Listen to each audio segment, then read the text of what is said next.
Hello students, welcome. आज के lecture में हम लोग रामायण की टीचिंग्स को समझेंगे। अगर हम रामायण की बात करें तो रामायण की जो कथा है, स्टोरी है, वो तो हम सब जानते ही हैं। लेकिन यहाँ पे इस वीडियो लेक्चर में जो हम फोकस करेंगे वो बेसिकली हम रामायण से हमें क्या शिक्षा मिलती है, क्या टीचिंग्स मिलती है, उनको समझेंगे। ठीक है। तो जैसा हम लोगों को पता है कि रामायण जो है वो ऋषि वाल्मीकि जी हुए हैं, उन्होंने इसको रामायण की रचना की थी या रामायण को लिखा था। और ये पूरा जो रामायण है वो उन्होंने संस्कृत में लिखा था। उसके बाद आगे चल के तुलसीदास जी ने रामचरितमानस लिखा जो अवधी भाषा में था, है ना। तो आज की डेट में हम देखें तो जो रामचरितमानस है वो घर घर में जो है वो जनरली पढ़ी जाती है, समझी जाती है। ठीक है। अगर हम रामायण की बात करें तो ये great epics of the Sanskrit language, मतलब महाकाव्य की कैटेगरी में इसको रखा गया है, एपिक की कैटेगरी में रखा गया है ना। और आगे चल के रामायण जो है अलग अलग रिलीजन के अंदर भी उसका ट्रांसलेशन हुआ। बहुत सारे जो प्रसंग हैं, घटनाएं हैं रामायण की, वो अलग अलग रिलीजन में भी हमें पढ़ने को मिलती हैं। For example Buddhist, Sikh and Jain adaptation. उसके बाद रामायण भारत तक सीमित नहीं रही। रामायण की जो कथा है ना, भगवान श्री राम का जैसा भी जो चरित्र है, उससे सभी लोगों को, हम लोगों को प्रेरणा या कुछ ना कुछ सीखने को मिलता है। और ये आप यहां से भी देख सकते हैं कि रामायण का कई भाषाओं में जो है वो ट्रांसलेशन हुआ है, जैसे कंबोडिया, इंडोनेशियन, फिलिपिनो, थाई, लाओ, Burmese, Malaysian version of this day. ठीक है। तो जैसा हम जानते हैं कि रामायण जो है भगवान श्री राम जो है उनकी लाइफ के बारे में है। वो कौशल किंगडम जो था वहां के राजा थे, अयोध्या के राजा थे। ये जो रामायण है वाल्मीकि जी ने जो लिखा, it is one of the largest ancient epics in the world literature. और इसके अंदर टोटल 24,000 वर्सेस है ना। वर्सेस जनरली बोलते हैं हम छंद, तो 24,000 इसके अंदर वर्सेस है। तो वाल्मीकि जी ने जब रामायण लिखी तो इन्होंने रामायण को 7 बुक्स या 7 कांड्स के अंदर जो है डिवाइड किया है। ठीक है। अब ये कौन कौन से हैं? इसमें पहला है बालकांड। बालकांड जो है हमारा बेसिकली इसमें भगवान श्री राम जो है उनके बचपन को समझाया गया, उसको एक्सप्लेन किया गया है। ठीक है। सेकंड है अयोध्या कांड। अयोध्या कांड अगर देखें तो इसको बुक ऑफ अयोध्या बोला गया है। The court of Dasharatha and the scenes that set the stage for the unfolding of the story, including the exchange between Dasharatha and Kaikeyi and the exile of Bhagwan Ram. तो श्री राम में उनका जब वनवास हो रहा है वहां तक का हम क्या बोलते हैं, अयोध्या कांड उसको बोला गया है। नेक्स्ट है इसमें हमारा अरण्य कांड। अरण्य कांड जो है basically the book of the forest, the book of the forest, life in the forest during the 14-year exile and the abduction of Sita by Ravan। Sita ji का रावण के द्वारा जब हरण कर लिया जाता है तो वहां तक हमारा जो है अरण्य कांड है। नेक्स्ट है हमारा किष्किंधा कांड। किष्किंधा कांड जो है इसको बोला गया the book of the empire of holy monkeys, Rama's residence in Kishkindha, the quest for Sita and the slaying of Bali. ठीक है। बाली का वध यहाँ पे भगवान राम के द्वारा किया जा रहा है। और साथ में सीता माता की खोज में जो है वानर सेना जो है वो अलग अलग दिशाओं में जा रही है, अलग अलग डायरेक्शन में जा रही है। तो यहां तक जो है किष्किंधा कांड है। नेक्स्ट है सुंदर कांड। सुंदर कांड जो है वो बेसिकली क्या है, जो लॉर्ड हनुमान जी है ना, हनुमान जी उनको पूरा डिवोटेड है। और नेक्स्ट आता है युद्ध कांड। युद्ध कांड में बेसिकली इसको बुक ऑफ वॉर बोला गया है। The defeat of Ravana, the recovery of Sita, the return to Ayodhya and the coronation of Ram, है ना। रावण का वध करके भगवान श्री राम अयोध्या में वापस आ जाते हैं और उनका राज्याभिषेक होता है। तो यहां तक बेसिकली जो है युद्ध कांड है। इसके बाद है इसमें उत्तरकांड। उत्तरकांड की अगर हम बात करें तो उत्तरकांड में इसको बोला गया book beyond the later section detailing Rama's life in Ayodhya, the banishment of Sita, the birth of Love and Kush, the reconciliation of Ram and Sita, her death or return to the earth and Rama's ascent into heaven। तो basically इसमें सीता जी का जब banishment हुआ है, बाद में love कुश का जन्म होता है, तो उसको यहाँ पे उत्तरकांड में एक्सप्लेन किया गया है। साथ में सीता जी जो है बाद में अर्थ में, है ना, समा जाती हैं और लास्ट में कई सालों तक राज्य करने के बाद भगवान श्री राम जो है वो हेवन को चले जाते हैं। तो यहां तक बेसिकली हमारा क्या है, उत्तरकांड है। और यहां तक पूरी रामायण जो है हमारी संपन्न होती है। अब बेसिकली इसमें जो हमारा मेन टॉपिक ये है कि रामायण से हमें क्या क्या टीचिंग्स मिलती हैं। तो पहला अगर इसमें हम देखा जाए जो मेन टीचिंग हमें मिलती है वो है the basic teaching of Ramayana is that no matter how powerful evil is it will always be defeated by good. ठीक है, इवल कितना भी पावरफुल हो वो गुड से हमेशा हारता है। ट्रुथ ऑलवेज विन, सच्चाई या अच्छाई की हमेशा जीत होती है। A person should have a noble heart and good values. That is how Lord Ram defeated the most knowledgeable person, Ravan. Okay? तो पहला इसमें ये तो मेन बेसिक टीचिंग हो गई। इसके अलावा हमें और क्या सीखने को मिलता है रामायण से, उसको हम समझ लेते हैं। पहला, respect elders and be duty bound towards parents.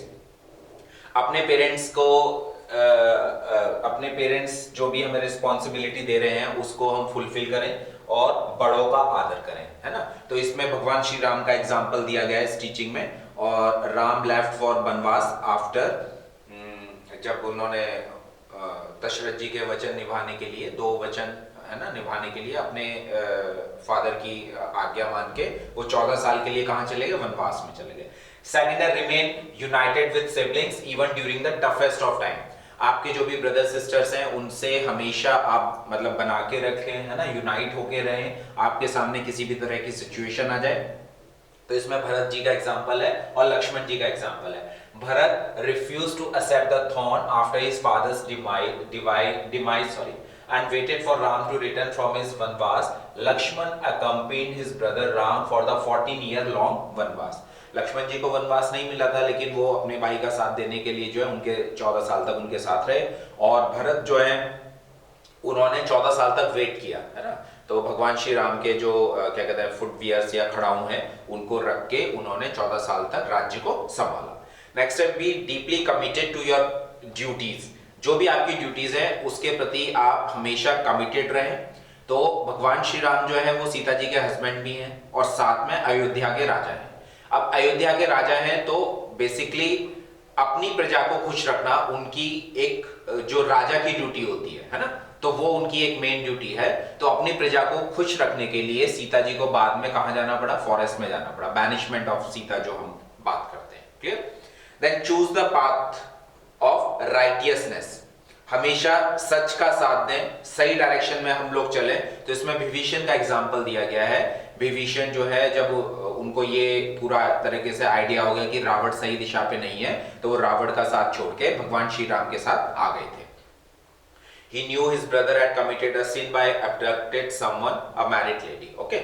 Then remain humble no matter how powerful you became. आप कितने भी पावरफुल हो जाएं हमेशा आपको हम्बल रहना चाहिए, आपको डाउन टू अर्थ हमेशा बने रहना चाहिए, ठीक है। तो इसमें हनुमान जी का एग्जांपल दिया गया है। Hanuman ji could have easily rescued Sita from रावण's Ashok Vatika. अगर हनुमान जी चाहते तो खुद ही सीता जी को अपने साथ लेके आ सकते थे, रावण से छुड़ा सकते थे, लेकिन वो इतने ज्यादा हम्बल हैं हनुमान जी कि उन्होंने अपने आप को भगवान श्री राम के प्रति जो है समर्पित कर दिया है पूरा, है ना। तो बेसिकली उन्होंने कहा कि ये भगवान श्री राम का ही काम है, तो करने को तो वो भी कर सकते थे लेकिन क्योंकि समर्पित कर दिया है ना, तो he had the power to single-handed fight against Ravan's army, but he chose to surrender to Lord Ram's divinity and let him do the needful. Now never consider anyone inferior. किसी को भी कभी भी छोटा ना समझे। तो इसमें भगवान श्री राम जो है वानर सेना जो है ना, उसकी हेल्प ले रहे हैं। उसकी हेल्प से राम सेतु बनाया गया और भगवान श्री राम जो है वो कहां पहुंच रहे हैं, लंका में पहुंच रहे हैं। तो कभी भी किसी को भी छोटा ना समझे, वो उनका कहीं ना कुछ कंट्रीब्यूशन जो है हमेशा ही रहता है और बना रहता है, ठीक है। All that glitter is not gold. हर चमकती हुई वस्तु जो है वो सोना नहीं होती। तो इसमें मारीच का एग्जाम्पल दिया गया कि मारीच सोने का हिरण बन के आता है, सीता जी देखती हैं, है ना, और वो भगवान श्री राम उनसे जिद करती है कि मुझे सोने का वृक्ष चाहिए, है ना। तो उसमें बेसिकली क्या होता है, सीता जी का अपहरण कर लिया जाता है। तो all that glitters is not gold. तो कोई भी कंडीशन आपको अपनी तरफ अट्रैक्ट कर रही है तो पहले उसको जांच परख लें, समझ लें, जान लें, है ना, कि कहीं ये कोई ट्रैप तो नहीं है, इसमें कोई आके हम गलत फंस तो नहीं सकते हैं, क्लियर। नेक्स्ट है embrace all respective of caste, creed और कलर। किसी तरह का डिस्क्रिमिनेशन नहीं होना चाहिए ये आज के टाइम में, मॉडर्न टाइम में भी ये जो टीचिंग है बहुत इंपॉर्टेंट है कि हम किसी भी तरह का सोसाइटी के अंदर भेदभाव ना करें, है ना। Prince Ram ate fruits that were already tasted by Shabari, a poor old woman who had nothing much to offer but pure love. Next है, be loyal to your spouse. Ravan try to lure Sita after abducting her. Ravan ने बहुत ज्यादा उनको लालच देने की कोशिश करी सीता जी को, but Sita never let him succeed in his attempt. Ram didn't remarry after Sita was forcefully abandoned by him even after conducting the अग्नि परीक्षा। तो दोनों ही केस में देखें तो उधर रावण ने उनको बहुत सारे लालच दिए, और उधर जब वापस जब अयोध्या आ गए और सीता जी को बाद में फॉरेस्ट में जाना पड़ा, तो उसके बाद भी भगवान श्री राम जो है उन्होंने दूसरी मैरिज नहीं की। Being a king he enjoyed the privilege of having many queens but he choose to remain loyal to his beloved wife Sita. और लास्ट में जब हम रामायण को पढ़ते हैं तो हमारे अंदर अगर कुछ इस तरह की हैबिट्स हैं, है ना, इस तरह की कोई कैरेक्टरिस्टिक है या प्रॉपर्टी है हमारे अंदर, तो हमें उनको तुरंत ही क्या कर देना चाहिए, उनका त्याग कर देना चाहिए। जैसे for example lust, anger, desire, greed, pride, ego, jealousy, insensitivity, heartbreak and fear. तो ये जितनी भी इस तरह की कैरेक्टरिस्टिक लगता है कि हमारे अंदर है ना, हम अपने आप को देखते रहें, इवैल्यूएट करते रहें, और हमें लगता है कि इस तरह की कोई हैबिट, कोई कैरेक्टरिस्टिक, कोई प्रॉपर्टी हमारे अंदर है, तो रामायण हमें यही सिखाती है कि हमें इन चीजों का त्याग कर देना चाहिए। ठीक है, तो आज के लेक्चर में इतना ही। Thank you.